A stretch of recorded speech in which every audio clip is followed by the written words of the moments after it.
네, 반갑습니다. 조코피TV 조현일입니다. 자, 오늘은 미네소타 팀볼브즈에 대해서 이야기를 한번 해보도록 하겠습니다. 올 시즌 앞두고 미네소타의 이런 약진 또 강세를 예상한 분들이 그렇게 많지는 않았을 것 같아요. 일단 바스켓볼 레퍼런스 기준으로 이 프리시즌 오즈라는 게 있는데 이게 이제 우승팀의 배당을 매기는 겁니다. 그런데 이 미네소타 팀볼브즈의 우승 확률은 플러스 6,600. 그러니까 굉장히 배당이 이제 낮은 거죠. 그러니까 만약에 미네소타 우승에 10,000원을 걸면 엄청나게 큰 돈을 벌 수는 있지만 이제 확률은 떨어진다고 볼 수가 있는데 지금 2023-24 NBA 프리시즌 오즈를 보면 우승 확률이 보스턴과 덴버가 가장 높았다고 나오고요. 그 다음이 이제 피닉스와 밀워키입니다. 그리고 골든 스테이트 워리어스, LA 레이커스, 진짜 농할 것도 많구나. 네, 그 다음에 마이애미, 필라델피아, LA 클리퍼스, 또 멤피스, 댈러스, 클리블랜드, 세크라멘토, 그리고 뉴올리언스, 뉴욕, 그 다음에 미네소타예요. 그러니까 미네소타는 상당히 또 과소평가 받았던 그런 팀이라 볼 수가 있는데 완전히 달라졌습니다. 그렇다면 미네소타가 지난 시즌 대비 어떤 부분이 달라졌는지 한번 또 살펴보도록 하겠습니다. 자, 우선 주요 선수들의 활약상을 한번 살펴보도록 하겠습니다. 이 앤서니 에드워즈는 지난 시즌 대비 또 올 시즌에 더욱더 발전했죠. 야투율은 미세하게 올랐고 3점이 약간 떨어지긴 했습니다만 자유투 성공률 훨씬 좋아졌고요. 그리고 리바운드와 어시스트 개수도 5개 이상이었습니다. 윙맨 그리고 메인 볼핸들러 또 슈팅 가드인데 5개 이상의 리바운드와 어시스트 기록한다는 것 자체가 상당히 훌륭한 그런 기록이라 볼 수가 있겠고 허슬 지수, 스틸과 블락의 합은 좀 떨어지긴 했습니다만 평균 득점 자체는 26득점으로 리그 정상급 득점 원으로 거듭났습니다. 이 앤서니 에드워즈 같은 경우에는 지난 시즌에도 3경기밖에 결장하지 않았습니다. 그리고 올 시즌도 현 시점까지 딱 3경기 빠졌거든요. 그래서 그만큼 아주 훌륭한 그런 이 건강 관리 능력을 과시한다고 볼 수가 있겠고, 그리고 괄목할 만한 성장은 자유투 유도 능력이에요. 그래서 지난 시즌에 5.3개, 올 시즌에 6.4개, 1개 이상이 늘었고 자유투 성공률도 8% 이상 끌어올렸습니다. 그래서 이런 점들을 본다면 이 앤서니 에드워즈의 성장하는 속도가 굉장히 가파르고, 또 미네소타를 꾸준하게 이런 좋은 성적으로 이끈다면 충분히 향후 미국인 스윙맨 MVP 후보로도 성장할 수 있다라고 보는 게 또 제 의견이기도 합니다. 자, 그리고 칼 앤서니 타운스를 또 빼놓을 수가 없겠죠. 자, 칼 앤서니 타운스는 불의의 무릎 부상 때문에 60경기만 뛰었습니다. 60경기 뛰었고 그렇다고 시즌 아웃은 아닙니다만 최근 들어서 계속 좀 건강이 문제가 되고 있죠. 지난 시즌 29경기, 올 시즌 60경기니까 2년 동안 일단 100경기를 못 뛰었습니다. 자, 하지만 건강한 타운스는 확실히 팀에 도움이 된다는 걸 알 수가 있겠죠. 지난 시즌에도 29경기 출전에 그쳤습니다만 평균 20득점에 리바운드 8개, 어시스트 4.8개니까 아주 훌륭한 또 패싱 빅맨, 슈팅 빅맨의 표본을 보여줬고, 올 시즌 기록 보시면 거의 180 클럽이죠. 야투가 50, 3점이 42, 자유투가 무려 87.4%니까 본인이 덩 노비츠키와 더불어서 NBA 역사를 대표하는 그런 슈팅 빅맨이다 라고 자부심을 갖고 있는 게 충분히 이해가 갑니다. 어시스트 개수 자체는 좀 줄긴 했습니다. 그리고 스틸과 블락 모두 다 사실 본인의 평균치에 미치지는 못했습니다만 그래도 지난 시즌에 비해서 평균 득점도 22.1득점으로 올랐고, 그리고 이 칼 앤서니 타운스가 있음으로 해서 가장 수혜를 입은 선수가 누구냐? 앤서니 에드워즈였어요. 그래서 타운스가 빠졌을 때, 타운스가 뛰었을 때 이 앤서니 에드워즈의 기록의 차이가 극명하게 드러났습니다. 그래서 미네소타가 좋은 성적을 내기 위해서 또 앤서니 에드워즈가 조금 더 편한 환경에서 농구하기 위해서는 타운스의 존재가 반드시 필요하다는 걸 또 이번 시즌에 알 수가 있었습니다. 자, 그리고 마이크 컨리입니다. 마이크 컨리는 지난 시즌 도중에 트레이드로 미네소타의 유니폼을 입게 됐죠. 그리고 올 시즌 도중에 또 연장 계약을 맺었습니다. 마이크 컨리 같은 경우에도 관리를 받으면서 뛰어야 되는 나이입니다. 1987년생이니까 나이가 꽤나 많죠. 그런데 올 시즌에 무려 70경기를 뛰었습니다. 멤피스 그리즐리스 시절에 비하면, 그리고 지난 시즌에 비하면 전체적인 평균 득점은 떨어지긴 했습니다만 3점 효율 보이시나요, 여러분? 43.8%. 그리고 키가 크지 않은 포인트 가드인데 45.7% 야투면 아주 훌륭합니다. 자유투 90.4%. 어시스트 개수는 지난 시즌보다 더 늘었고요. 지난 시즌에는 어시스트가 5개 정도였는데 아무래도 트레이닝 캠프 또 시범 경기에서부터 미네소타 선수들과 손발을 맞추다 보니까 아주 훌륭한 그런 어시스트 수치를 찍었습니다. 이 마이크 콘리 같은 경우에는 턴오버가 적은 대표적인 가드죠. 어시스트 6개 뿌리는 동안 이 선수의 평균 턴오버 개수가 1.2개입니다. 그렇다면 ATR, 어시스트와 턴오버 레이시오 비율이 5대2대예요. 최상급. 그래서 미네소타가 이런 온화하고 아주 성품이 좋은 리더이지만 또 실력을 갖추고 있는 이 백전노자 마이크 콘리에게 2년 연장 계약을 뭐 던져준 건 아주 이해가 가는 거죠. 왜냐하면 미네소타는 볼 욕심 많고 탐욕 많은 포인트 가드가 필요 없거든요. 그리고 3점 꼬박꼬박 잘 넣죠. 그 다음에 또 자유투 잘 집어넣죠. 그리고 또 코트 안팎에서 정말 타의 모범이 되는 그런 리더이기 때문에 마이크 콘리와 계약을 맺었고 올 시즌 동행도 현재까지는 대성공이다라고 볼 수 있겠죠. 자, 그리고 루디 고베어입니다. 자, 루디 고베어 같은 경우에는 뭐 올 시즌 올해 수비수상이 뭐 거의 확정적이죠. 그런데 지난 시즌에도 70경기를 뛰면서 건강을 과시했고 올 시즌 현재도 69경기니까 팀이 치른 경기 가운데 딱 6게임만 빠졌습니다. 정말 훌륭한 컨디셔닝을 자랑하는 선수라 볼 수가 있겠죠. 자, 지난 시즌 대비 출전 시간이 더 늘었고요. 자유투는 거의 비슷합니다만 평균 득점, 리바운드, 어시스트, 그리고 블락까지 주요 항목 4개가 더 상승했습니다. 그리고 저는 늘 말씀드리는 루디 고베어의 건강, 출전 시간 소화 능력, 출전 경기 소화 능력 이런 부분들이 대단히 훌륭하다고 볼 수가 있겠죠.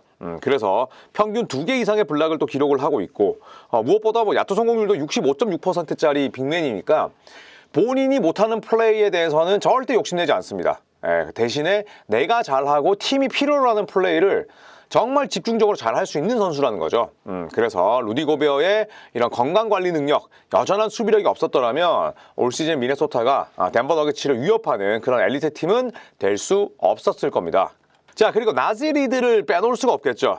이 나지 리드 같은 경우에는 지난 시즌 대비 출전 시간이 엄청나게 늘었습니다. 물론 지난 시즌에도 잘 했어요. 지난 시즌도 잘 했고 68경기를 뛰었으니까 뭐 상당히 많은 경기의 모습을 드러냈었는데 올 시즌은 장족의 발전, 그리고 말링 몽크가 현재 부상을 입으면서 시즌 아웃됐습니다. 정규 시즌 아웃됐기 때문에 나지 리드가 지금 이런 상승세를 충분히 보여준다면 충분히 올해 식스맨상 받을 수 있죠. 이 나지 리드가 현재까지 팀이 치른 75경기 중에 딱 한 게임 빠졌어요. 그만큼 건강관리 능력 끝장나는 선수고요. 최근 들어서 주전으로 나오고 있지만 올 시즌 현재까지 주전으로 뛴 경기가 딱 9경기밖에 안 됩니다. 당연히 올해 식스맨상을 받을 수 있는 요건인 거죠. 올해 식스맨상을 받을 수 있는 요건은 내가 벤치로 출전한 경기가 주전으로 출전한 경기보다 한 게임이라도 많으면 돼. 그렇기 때문에 뭐 수상 조건은 충분히 부합하고 남고요. 자, 기록을 보시면 3점이 40.9%, 야투율은 좀 떨어졌어요. 그러니까 이거는 2점 야투율이 떨어졌다는 건데 대신에 3점은 40.9%고 그리고 지난 시즌 같은 경우에 이 나지 리드의 평균 3점 성공 개수 자체가 뭐 그렇게 많지는 않았어요. 1.1개니까 벤치에서 기록한 것 치고는 굉장히 많은 수치를 기록했다 하더라도 올 시즌 현재 3점이 평균 2개를 넣고 있거든요. 2개를 넣고 있는데 성공률이 6.3%가 올랐어. 이거는 질과 양 모두 다 만족시켰다는 거죠. 그리고 리바운드 5.1개, 뭐 어시스트 늘어났고 출전 시간 늘면서 뭐 스틸이나 블락도 미세하게 올랐습니다만 평균 득점도 13.3점으로 정비례해서 올랐습니다. 이 나지 리드 같은 경우에는 뭐 외모도 그렇고 그 다음에 뭐 신장도 그렇고 정통 빅맨 같지만 이 친구는 그냥 빅윙이라고 보시면 돼요. 그래서 지난 시즌보다 더 윙에서 많이 뛰고 있습니다. 저는 이것도 크리스 핀치 감독의 아주 영리한 선택이라고 생각을 하는데요. 운동 능력이 워낙 좋고 그 다음에 덩치에 비해서 빠릅니다. 그리고 슈팅은 뭐 거의 카렌서니 타운스급이기 때문에 아무래도 빅으로 뛰기보다는 빅윙으로 컨버전을 하면서 올 시즌 대성공을 거둔 거죠. 자, 그렇다면 지난 시즌과 올 시즌 주요 팀 지표는 어떻게 달라졌는지 한번 볼게요. 자, 지난 시즌에도 야투 성공률은 굉장히 훌륭했습니다. 49%. 그리고 3점이 36.5%인데 올 시즌 보이시나요? 38.7%로 훨씬 더 높아졌어요. 이거는 뭐 나지 리드도 슛을 많이 쏘고 또 타운스가 뭐 60경기 전까지는 건강을 유지했었고 뭐 이런 부분들이 또 긍정적으로 작용을 했겠죠. 2점 야투 성공률은 전체적으로 떨어지긴 했습니다만 자유투 성공률도 큰 폭으로 올랐습니다. 그리고 자유투 시도 개수의 차이도 지금 뭐 250개 정도 차이 나요. 아직도 경기가 남아있는데 7경기가 남아있는데 그만큼 자유투를 미네소타가 많이 얻어냈고 성공률도 끌어올리다 보니까 당연히 득실점 차이에서 아주 긍정적으로 작용을 할 수밖에 없는 거겠죠. 그리고 뭐 스틸과 블락 수치 같은 경우에는 스틸은 좀 줄고 블락은 늘었는데 뭐 이런 부분들도 미네소타가 아주 훌륭한 엘리트 팀으로 현재 상위권에 올라 있는 또 다른 원동력이지 않을까 이런 생각이 듭니다. 자, 그리고 턴오버 개수가 어때요? 엄청 많이 줄었죠. 지난 시즌 턴오버 개수가 평균 15.3개였는데 올 시즌은 13.8개. 일단 팀의 야전 사령관이 풀타임으로 미네소타 유니폼을 입고 뛰었던 마이크 콘리라는 점. 그리고 사실 뭐 앤서니 에드워즈는 턴오버가 많을 수밖에 없지만 미네소타의 로스터를 이렇게 딱 돌아보면 볼 호그라든지 아니면 실책 제조기 이런 선수들이 별로 없습니다. 그렇기 때문에 지난 시즌보다 득점력은 살짝 떨어졌지만 전체적인 턴오버 개수도 줄고 그 다음에 3점 효율 훨씬 좋아지면서 그리고 3점 성공 개수도 더 늘었습니다. 그래서 정리를 하자면 미네소타의 오펜스는 2점 야투에 대한 성공률과 비중은 좀 줄었다. 대신에 그만큼 3점을 더 효율적으로 많이 던졌는데 그런데 전체적으로 자유투를 더 뜯어냈다. 2점 야투는 줄었지만 자유투를 더 많이 뜯어내고 더 높은 확률로 넣으면서 공짜 득점으로 마진을 벌렸다. 그런데 더 정교한 공격을 하면서 턴오버가 줄었다 라고 정리할 수 있겠죠. 자, 하지만 미네소타의 진짜 강점은 뭘까요? 수비입니다. 그쵸? 그래서 아래쪽에 23-24 시즌의 필드골 아래쪽을 보시면 상대가 미네소타 만났을 때 던지는 필드골 시도 개수가 38.9개로 가장 적었어요. 이거는 미네소타가 우리가 상대를 만났는데 얘를 어떤 식으로든 야투를 못 던지게 만드는 거야. 그리고 야투 허용률 44.8%. 전체 1위. 지난 시즌 보시면 11위. 지난 시즌도 not bad. 근데 올 시즌은 뭐죠? 완전 그레이트입니다. 그래서 야투 허용률도 전체 1위고 3점 성공률도 한번 보실까요? 지난 시즌에 미네소타 외곽 수비는 약한 편이었어요. 왜냐하면 미네소타를 만났던 팀은 36.9%의 3점 성공률을 기록했는데 이게 24위에 불과했습니다. 그런데 올 시즌은 퍼리미터 수비를 엄청나게 강화시켰어요. 스위치도 빨리 하고 그 다음에 트랩도 하고 블리츠도 하고 다양한 수비를 가져가면서 미네소타를 만났던 팀들의 3점 성공률이 35.1%. 이거는 미네소타가 네 번째로 좋은 성적이라는 거죠. 그리고 2점 야투 허용률도 지난 시즌에는 6위. 역시나 뭐 훌륭했습니다만 올 시즌은 1위. 미네소타를 만나는 팀들의 2점 야투 성공률이 50.5%밖에 안 됐어요. 이 50.5% 2점 야투에는 뭐 롱투도 있고 점퍼도 있겠지만 덩크, 레이업, 엘리업 다 들어가 있거든요.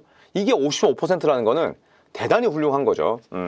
자, 그리고 리바운드 개수의 좀 차이를 보시면 지난 시즌에 미네소타는 리바운드가 안 좋은 팀이었습니다. 리바운드가 마이너스 2.8개였어요. 리바운드 득실 마진이. 그런데 올 시즌은 플러스 2.4개로 바꿨습니다. 리바운드는 당연히 음수보다는 양수가 될 때 좋은 거 아니겠어요? 그래서 칼 앤서니 타운스, 루디 고베어의 투빅 체제가 제대로 성공을 거뒀고 뭐 앤서니 에드워즈, 그다음에 벤치에 카일 앤더슨 이런 선수들도 리바운드를 잘 잡는데 지난 시즌 대비 또 가장 바뀐 부분이 리바운드라고 볼 수가 있겠죠. 그래서 평균 실점을 또 마지막으로 보시면 자, 보이시나요? 자, 평균 실점 자체가 지난 시즌에는 115.8점을 내줬어요. 115.8점 넣고 115.8점을 내줬으니까 득실 차이가 제로. 그런데 올 시즌은 112.9점을 넣고 106.2점만 내주고 있습니다. 그래서 평균 최소 실점 자체도 전체 1위. 그래서 미네소타의 올 시즌은 전체적으로 공수 밸런스가 굉장히 좋은데 레이팅만 따지면 공격 레이팅은 전체 15위, 배스켓볼 레퍼런스 기준입니다. 그 다음에 디펜시브 레이팅이 전체 1위. 그래서 이 수치를 합친 넷 레이팅이 플러스 6.8로 3위. 그만큼 미네소타의 공수 밸런스가 훌륭하다라고 볼 수가 있겠죠. 자, 그래서 최근 5년 동안의 좀 성적을 보시면 2019-20 시즌 19승으로 완전히 바닥을 찍었고 그리고 2020-21 시즌 때 23승 그 다음에 21-22 시즌 때 46승이었는데 지난 시즌은 뭐 각종 부상에 이른 또 악재 때문에 42승 40패로 굉장히 좀 힘겨운 시즌을 보냈습니다. 그런데 올 시즌 현재 75경기를 치렀음에도 불구하고 52승 23패니까 뭐 최대 59승까지 가능한 거죠. 남은 경기 다 진다고 하더라도 52승 30패니까 상당히 훌륭한 그런 시즌을 보냈다고 볼 수가 있겠습니다. 그래서 최근 5년 동안의 성적을 보시면 올 시즌이 3점 성공률이 38.7%로 가장 높죠. 그리고 자유투 시도 개수는 지난 시즌 23.7개, 올 시즌 22.9개. 그런데 자유투의 성공률이 더 올랐죠. 77.8%고 리바운드 개수 더 올랐고 어시스트도 최근 5년 동안 가장 많습니다. 스틸은 가장 적긴 하지만 블락이 또 가장 많아요. 그거는 결국 미네소타가 루디 고베어라는 선수를 데려왔을 때 사실 가로 수비보다는 세로 수비에 더 신경을 썼고 그 효과를 지금 보고 있는 걸로 알 수가 있죠. 왜냐하면 뭐 블락 수치가 절대적이지는 않습니다만 오히려 집계된 블락이 저 정도면 카렌서니 타운스와 루디 고베어, 나즈리드, 카일 앤더슨 이런 선수들이 페인트존을 지키면서 집계되지 않은 블락은 몇 개일까? 도리어 그렇게 생각할 수 있는 거죠. 그래서 고베어를 데려온 그 효과를 저런 수치를 통해 알 수가 있는 거죠. 자, 턴오버 수치가 아주 눈에 띕니다. 최근 5년 동안 가장 적죠. 13.8개. 그리고 파울 개수 자체도 18.9개. 가장 적습니다. 18.9개니까 아주 파울 관리를 잘 한 셈이 되는 거죠. 지난 시즌에 비해서도 무려 3개 이상 적어졌으니까요. 그래서 평균 득점 자체는 지난 시즌에 비해서 또 지지난 시즌에 비해서 3점가량 떨어졌습니다만 실점을 완전히 낮추면서 리그 최고의 자물쇠를 지닌 그런 팀으로 성장을 했습니다. 자, 그래서 마지막으로 지난 시즌에 비해서 올 시즌의 선수들의 출전 경기, 출석률을 좀 살펴보면 지난 시즌에 에드워즈가 79경기를 뛰었습니다만 카렌서니 타운스가 29경기 출전에 그쳤죠. 그리고 디러셀이 트레이드가 됐었습니다. 그리고 또 마이크 콘리가 왔었고요. 이 과정에서 혼선을 겪을 수밖에 없어요. 미드 시즌 트레이드는 제 아무리 적응력이 뛰어난 선수가 온다고 하더라도 빠져나간 선수의 공백을 메워야 되고 새로운 선수의 리듬을 맞춰야 되기 때문에 그런 부분들이 분명히 있었고 그리고 뭐 루디 고베어나 혹은 제이든 맥다니엘스, 카일 앤더슨 전부 다 좋은 활약을 펼치긴 했었습니다만 올 시즌의 로스터가 훨씬 더 정제되어 있음을 알 수가 있죠. 자, 올 시즌 기록을 보시면 카렌서니 타운스를 제외한 주요 선수들 앤서니 에드워즈, 루디 고베어, 그 다음에 제이드 맥다니얼스, 마이크 콘리, 나즈리드, 니켈 알렉산더 워커, 카일 앤더슨까지 지금 제가 말씀드렸던 주요 로테이션 중에 카렌서니 타운스를 제외하면 출전 경기가 결장 경기가 6경기를 넘지 않아요. 이거는 뭐냐? 결국 건강을 유지했고 그 로스터 연속성과 지속성이 아주 훌륭한 팀워크, 그 다음에 공수 밸런스, 수비 조직력으로 이어졌다라는 걸 알 수가 있죠. 저는 루디 고베어가 왔을 때 미네소타가 상당히 장사를 잘했다고 이야기를 했었습니다. 하지만 계속해서 성과를 못 내고 그러자 역시나 이 루디 고베어 트레이드는 재앙이다 라는 그런 평가가 많았었는데 저는 올 시즌 플레이오프가 상당히 중요할 것 같아요. 어쨌든 고베어를 데려오면서 팀의 이제 미래를 완전히 담보로 고베어를 데려왔기 때문에 뚜렷한 성과를 내야 되는데 이대로라면 저는 미네소타가 굉장히 까다로운 팀이 되지 않을까 생각을 합니다. 자, 이상 확 달라진 미네소타에 대해 살펴봤습니다. 고맙습니다.